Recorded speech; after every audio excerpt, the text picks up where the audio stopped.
Olá, amigos internautas, professor Júlio César Cordeiro sobre a Itapipoca. No vídeo de hoje iremos conversar sobre a figura do Jerônimo de Freitas Guimarães.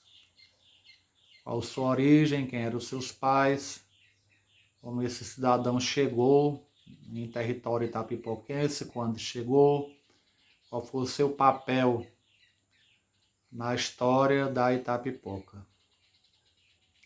E para isto, nós vamos inicialmente contar com um trabalho do Francisco Augusto de Araújo Lima, que se encontra no site Famílias Cearenses. Ele traz lá vários dados da biografia do Jerônimo. Então, iremos inicialmente dizer, Jerônimo de Freitas Guimarães era de Portugal, na realidade, nasceu numa localidade chamada Prendal, do distrito de Braga. A data do seu nascimento é 26 de janeiro de 1741. Era filho de Manuel de Freitas e Custódia Francisca. Conforme esse autor que eu citei, esse pesquisador, Francisco Augusto, ele tinha apenas dois irmãos, Manuel Antônio e Catarina. Muito bem. Então, nascida em 1741. E aí, os autores e pesquisadores cearenses até então diziam que a fundação de Itapipoca estava atribuída ao Jerônimo de Freitas Guimarães, com uma sesmaria concedida ao seu sogro Francisco Pinheiro do Lago, na região serrana, datada de 1744. 1744, o Jerônimo de Freitas Guimarães estava com 3 anos de idade, lá em Prendal, né, em Portugal, na sua localidade de origem. Então, como nós já tínhamos questionado em vídeo anterior, erroneamente se atribuiu a esse cidadão a fundação de Itapipoca, em 1744, data em que seu sogro, já estabelecido no sítio Santa Amaro, Francisco Pinheiro do Lago, conseguiu uma terceira sesmaria, né, logo em seguida, em 1745, também naquela região serrana. Pois bem, se o Jerônimo nasceu em 1741, lá em Prendal, Braga, Portugal, ele só veio para a nossa região provavelmente com a idade de acima de 20 anos, né? 1741. A data do seu nascimento é provável que ele tenha chegado em Itapipoca, na nossa região, depois de 1760, né, com a idade de 19, 20 anos para frente. Então aí a gente já desmitifica a primeira questão, né?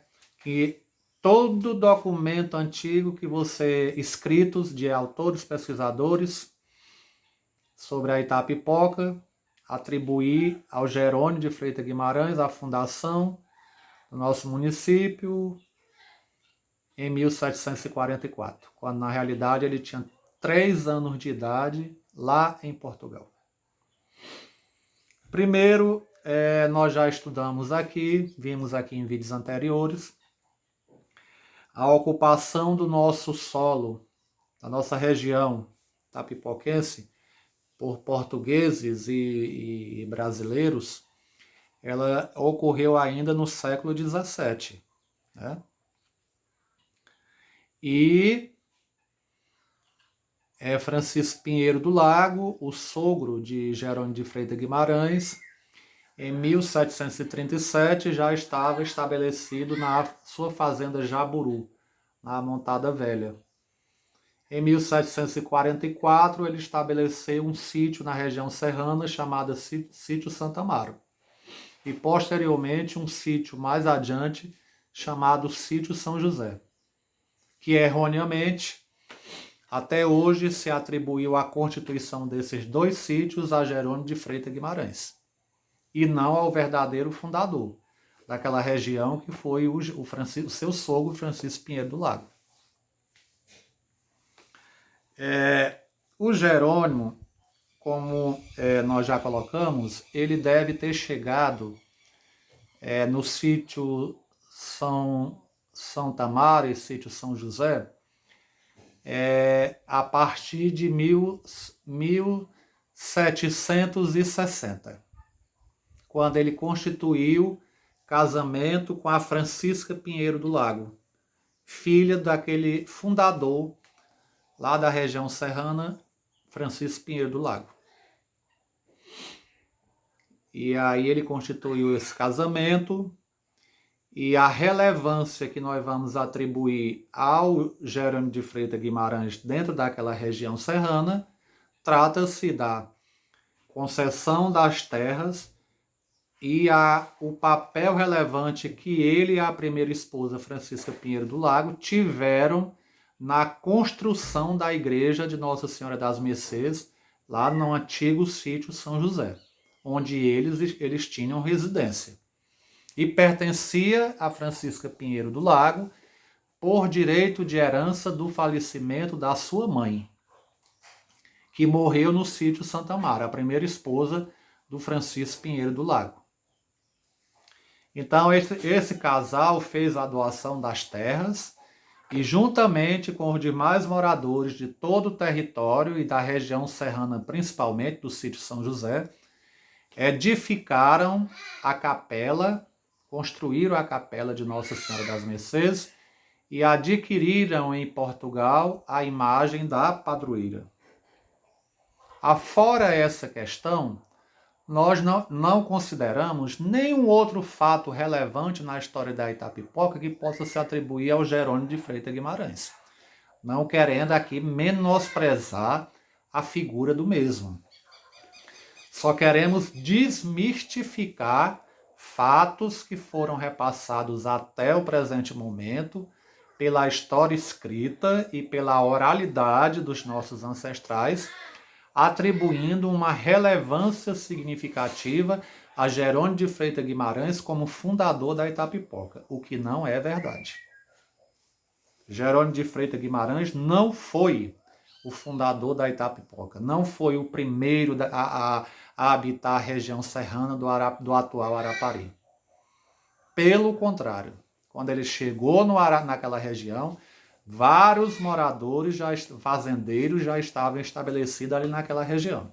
Inclusive o seu sogro, Francisco Pinheiro do Lago, que foi o verdadeiro fundador do sítio Santa Amaro, onde tinha residência fixada e onde faleceu a sua primeira esposa, e onde nasceu parte dos seus filhos, do primeiro casamento.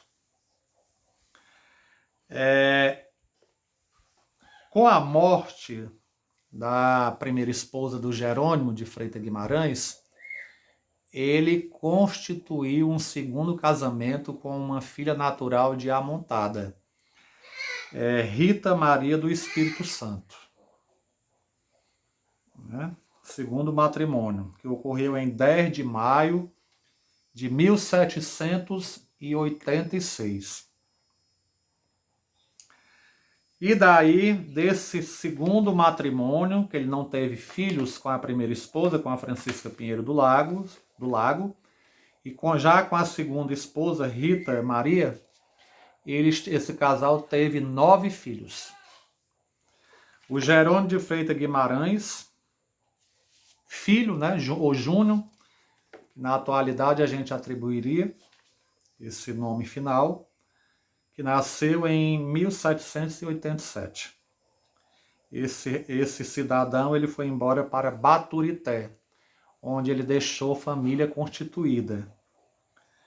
A Maria Francisca de Freitas, Maria das Mercês de Freitas, Manuel Antônio de Freitas, Antônio de Freitas Guimarães, Francisco Antônio de Freitas.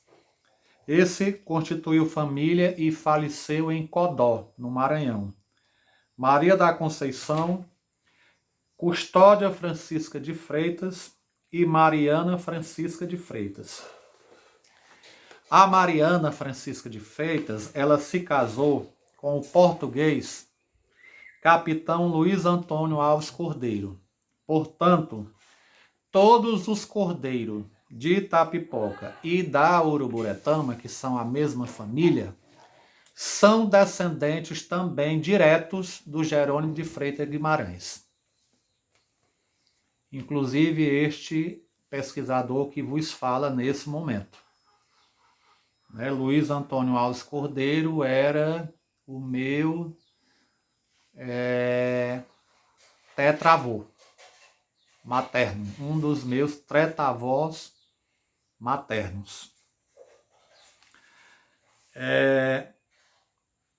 Já o Antônio de Freitas Guimarães, desse filho do Jerônimo de Freitas, descendem todos os filhos, vieram a descender todos os filhos do Anastácio Alves Braga. Portanto, todos os descendentes do Anastácio Braga, seus netos, que ainda são vivos, bisnetos, trinetos, são descendentes diretos também do Jerônimo de Freitas Guimarães. O Antônio de Freitas Guimarães, ele teve como esposa Maria Joana de Freitas. Uma das filhas deles se chamava Carlota de Freitas Guimarães. Casou-se com Duarte Pina de Albuquerque. Esse casal foram os pais de Teresa de Albuquerque. E Teresa de Albuquerque foi a segunda esposa do Prismilau Camirino de Souza, ali da Recreação. Portanto, a Teresa de Albuquerque, era a mãe da Dona Silvia de Souza Braga, esposa do coronel Anastácio Alves Braga. Aí você vai pela sequência, Silvia, filha de Teresa Albuquerque. Teresa Albuquerque era filha de Carlota de Freitas Guimarães. A Carlota era neta do Jerônimo de Freitas Guimarães. Portanto, a Teresa era bisneta e a Dona Silvia viria a ser trineta do Jerônimo de Freitas Guimarães. Dona Silvia, esposa do Anastácio Alves Braga. Então, gente, nós temos grande descendência do Jerônimo de Freitas Guimarães com tronco direto na Itapipoca, na atualidade. Todos os cordeiros, como eu já falei, e parte dos Alves, que são os descendentes direto do Anastácio Alves Braga. Ok? Então, o objetivo do vídeo de hoje era a gente conhecer um pouco a figura do Jerônimo de Freitas Guimarães e começar desmistificando fatos da história da Itapipoca, quando os pesquisadores atribuíram ao Jerônimo a fundação do nosso município. Ele nem foi o fundador da Itapipoca e tampouco foi o fundador do sítio Santa Mara e sítio São José, como a gente costumava dizer até então. Ele foi apenas o fundador da capela, o doador, juntamente com sua primeira esposa, Francisca Pinheiro do Lago, das terras para Nossa Senhora das Mercês, e um dos construtores da capela. E um produtor de matéria-prima ali da região serrana naquele período do sítio São José. Na efervescência do sítio São José e na transformação do sítio São José em povoação de São José, em 1800. E aí em 1808 já acontece o falecimento do Jerônimo de Freitas Guimarães. É ali na mesma, no sítio Santa Amaro, onde ele veio a falecer. Né? Ele faleceu, na realidade, muito novo, né? Assim, pelo que a gente viu, porque, como a gente encontrou aqui nos dados do autor, do Francisco Augusto, ele nasceu em 1741 e faleceu em 1808, né? Então faleceu ainda com a idade bem considerada, né? Mas naquela época a expectativa de vida das pessoas era bem mais curta mesmo, né? As pessoas morriam muito. Aqui na Itapipoca, naquela época, morreram muitas pessoas da nossa família, principalmente, morreram acometidas de tuberculose. E ele faleceu em 20 de outubro de 1808, no sítio Santa Amaro, que foi herança do seu sogro, Francisco Pinheiro do Lago. A sua segunda esposa, né, a Rita Maria do Espírito Santo, ela viveu muitos anos, né? Ela só veio falecer em 1850 e alguma coisa, não recordo aqui bem o ano, mas ela viveu bem mais tempo, né? Ela já morreu com a idade bem avançada na Fazenda Campos, aqui próximo da Fazenda Arrudeador. Então era isto. Nós gostaríamos de trabalhar no nosso vídeo de hoje e aproveitar, gente, para lembrar o que sempre estamos lembrando no final do nosso vídeo. Os nossos vídeos, eles estão tendo uma boa quantidade de visualizações, graças a Deus. Mas as pessoas estão vendo o vídeo e não estão deixando o joinha, não estão fazendo comentários a respeito do assunto trabalhado. E mais uma vez a gente pede a vocês essa colaboração. Para que o canal possa crescer no YouTube, é necessário a colaboração de todos vocês. Visualize, assista o vídeo, mas deixe o seu joinha lá. Faça o seu comentário a respeito do assunto trabalhado. Compartilhe o vídeo com seus amigos. É interessante, né? O canal ele precisa crescer e quem faz o canal são vocês, na realidade, né? São vocês. E os nossos amigos internautas. E o nosso objetivo é, à medida em que o canal crescer, a história da Itapipoca ela vai estar sendo divulgada, né? Trabalhada com o maior quantitativo de pessoas, que é o objetivo central do canal, né? Levar os resultados das nossas pesquisas, dos nossos estudos sobre a história da Itapipoca ao maior número de pessoas possível, né, para que a gente realmente possa no futuro ter uma melhor compreensão a respeito dessa história que lamentavelmente foi nos passada de forma tão fragmentada e bem limitada ao longo dos tempos, né? Então, por favor, nos ajude a fazer o canal crescer, né? Nosso canal crescer. Um grande abraço a todos.